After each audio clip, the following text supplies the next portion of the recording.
Bienvenidos a la segunda parte de la serie de videos Argumentación en las Ciencias. En esta serie buscamos capturar los testimonios de distintos científicos sobre el papel de la argumentación en sus prácticas dentro de sus disciplinas. En esta ocasión, y teniendo en cuenta los modelos generales que existen en la literatura sobre qué son y cómo se comportan los argumentos científicos, modelos que tienen en su núcleo el de Tullman, que pueden ver ahora en pantalla, vamos a oír a distintos profesionistas contarnos qué tipo de evidencia es la que se persigue capturar en sus disciplinas, las metodologías a través de las cuales se obtiene esta evidencia y la garantía que las mismas metodologías heredan a los argumentos científicos dentro de áreas específicas del conocimiento, así como qué cuenta con una reputación y cómo es que las distintas presentaciones de la misma evidencia pueden tener o no un efecto distinto en la aceptación y o rechazo de los argumentos. En el video de hoy, María Fernanda Guzmán Torres nos habla de los argumentos científicos dentro de la economía. Cuéntanos de ti. Bueno, mi nombre es María Fernanda Guzmán Torres, soy licenciada en Economía y cuento con una maestría en Relaciones Económicas Internacionales y Cooperación.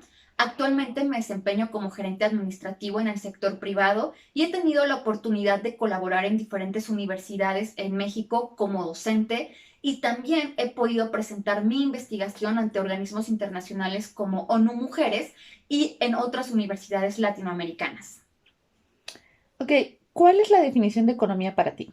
Bueno, voy a partir desde el concepto básico de economía. La teoría es muy simple y la teoría nos dice que la economía es la ciencia encargada de la distribución de los recursos, los cuales son limitados entre la población o los individuos, los cuales tienen necesidades ilimitadas.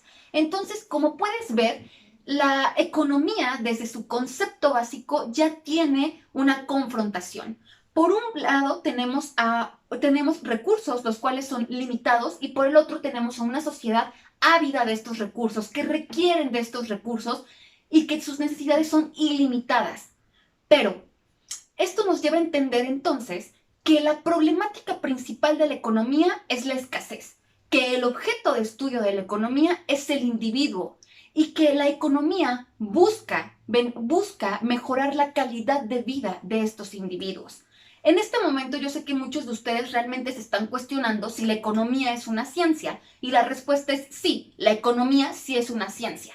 La economía crea o modifica una teoría. ¿Para qué? Por una simple razón, porque de esa teoría va a tomar esta teoría como base para crear una predicción. Después de que genera esta predicción, los economistas o los investigadores económicos necesitan diseñar un experimento. Después de que diseñan este experimento, echan a andar este experimento para poder observarlo y analizarlo y poder demostrar o rechazar la predicción que hicieron en su momento.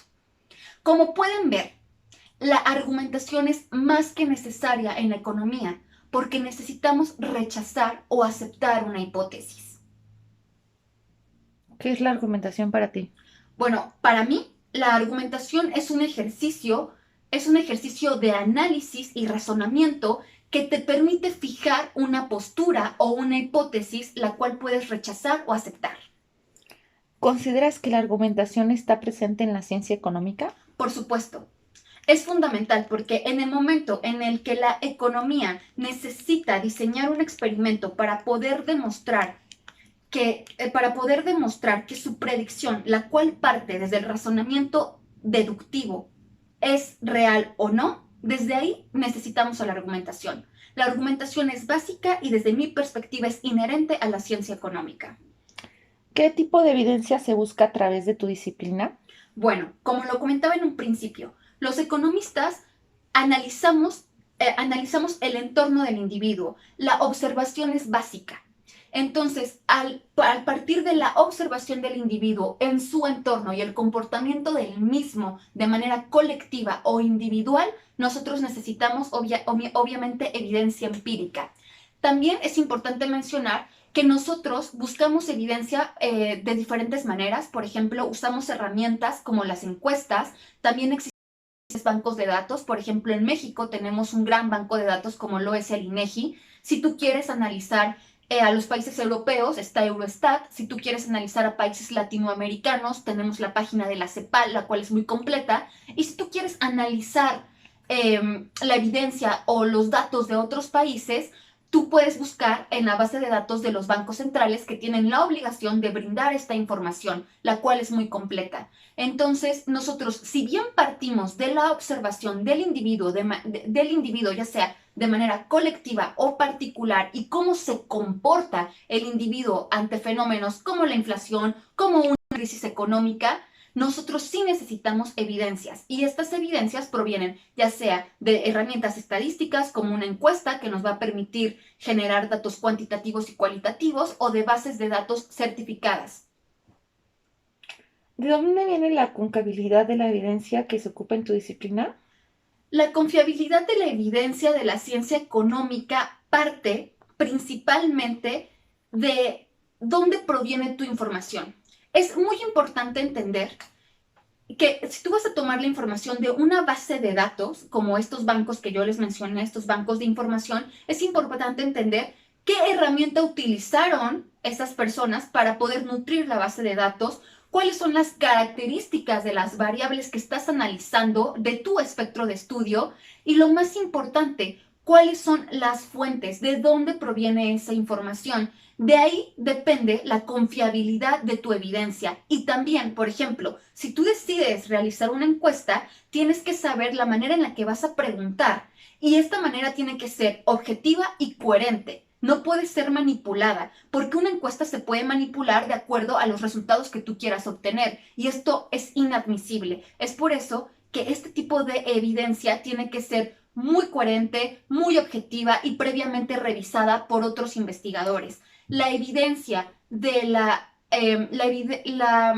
confiabilidad de la evidencia en la investigación económica proviene de la fuente de datos y de cómo se va a nutrir estas fuentes de datos, de dónde vas a nutrir la información que te va a permitir probar o rechazar, comprobar o rechazar tu hipótesis.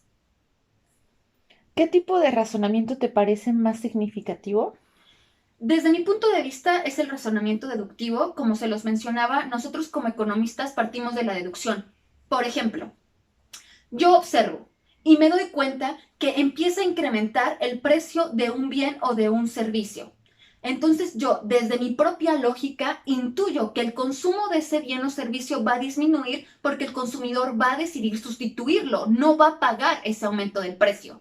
Eso me lleva a mí a concluir que la industria dedicada a proveer de ese bien o servicio va a tener una contracción de sus ingresos. Como pueden ver, yo partí de una premisa básica de la economía que nos dice que todo aumento, que el aumento de un precio, que el aumento del precio de un bien o servicio va a generar una disminución del consumo del mismo. Esa es la premisa básica que yo partí.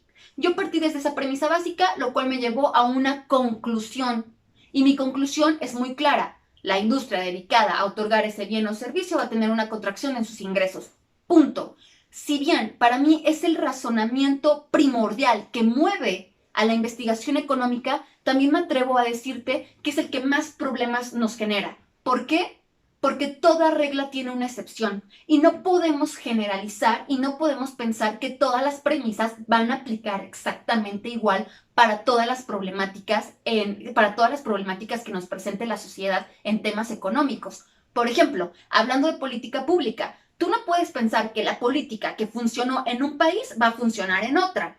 ¿Por qué? Porque los países son distintos. Es por eso que los economistas nos vemos en la necesidad de hacer análisis diferenciados, separados, entendiendo la realidad de un país, las condiciones sociales, políticas y económicas de ese país que nos van a permitir entender de manera clara cuál es la problemática y poder generar una posible solución, la cual obviamente es diferenciada. Entonces yo me atrevería a decir que si bien el razonamiento deductivo es primordial y para mí el más importante en la ciencia económica, también es el que más conflicto nos genera. ¿Cuáles serían tus conclusiones del tema? Bueno, mis conclusiones son las siguientes, y yo sé que quizás muchos colegas míos dedicados a la investigación económica no estarán de acuerdo porque cada cabeza es un mundo, pero desde mi perspectiva yo me atrevería a decir que la argumentación en la ciencia económica, si bien parte de la observación, también parte de los datos. La veracidad de los datos te va a permitir generar conclusiones objetivas y coherentes. Te va a permitir determinar una problemática o, aparte de determinarla, también entender la problemática y por ende poder generar una investigación que vaya totalmente focalizada a una solución objetiva. Yo pienso que lo que no se puede medir no se puede mejorar. Como se los había mencionado, la argumentación es inherente a la economía y para mí es importantísimo que ustedes puedan entender que la ciencia económica no es una ciencia única y exclusivamente dedicada a evaluar las problemáticas sin presentar posibles soluciones, sino todo lo contrario. Nosotros buscamos una argumentación completamente estadística, matemática, que nos permita generar soluciones aplicables. Tú no puedes pensar que desde la teoría algo que consideras es correcto va a ser funcional. La única manera en la que vas a saber si algo funciona o no es con datos duros, con análisis históricos avanzados, entendiendo la realidad de la problemática, entendiendo el comportamiento y la reacción del individuo. Es por eso que para mí es muy importante que ustedes puedan entender que la economía no es una ciencia única y exclusivamente dedicada a la teoría, sino también a la aplicación de esa teoría mediante la ejecución de herramientas estadísticas y matemáticas para poder llegar a una solución concreta, eficiente, eficaz y que además ayude a mejorar la calidad de vida de los individuos. Esas serían mis conclusiones del tema.